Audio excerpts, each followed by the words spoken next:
Tiananmen Square is so underreported there where you are, to the point where journalists couldn't even get close to Tiananmen Square without being pushed away.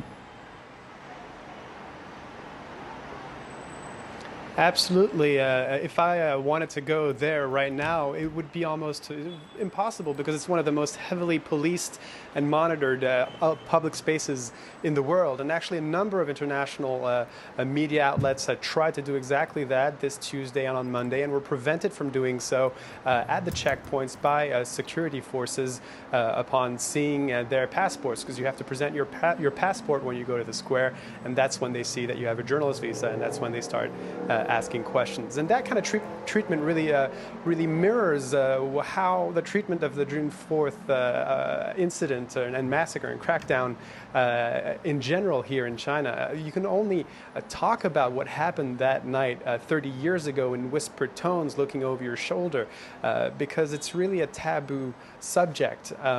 Indeed, any reference to the incident is censored on the media, on social media posts, or on traditional media as well.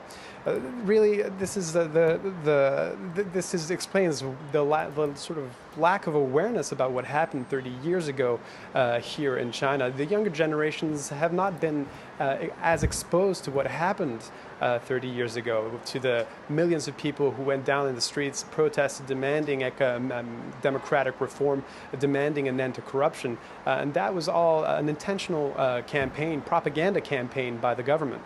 So, Charles, what is the official version there? What do Chinese officials say about what happened at Tiananmen Square 30 years ago?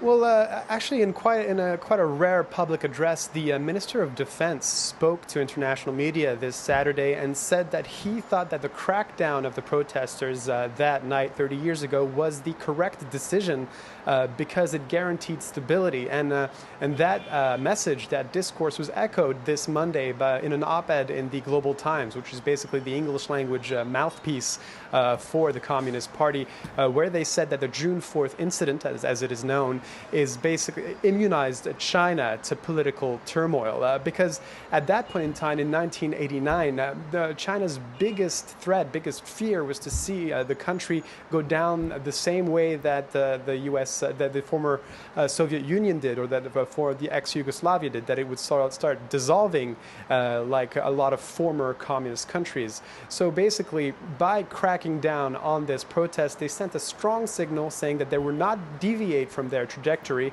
and that they would continue with their economic model. And basically now the social contract they established with the Chinese people after that was that, sure, you'll have less freedom, but we will guarantee you more wealth, more material comfort. And if you look at China's development over the last 30 years, that's what happened. Hundreds of millions of people have been lifted from poverty. Now, will it continue happening? Will there be more calls for democracy if there's an economic slowdown? Well, that's what we're going to find out in the next decade, really, as China's economy is slowing down. Charles, thanks for that, Charles.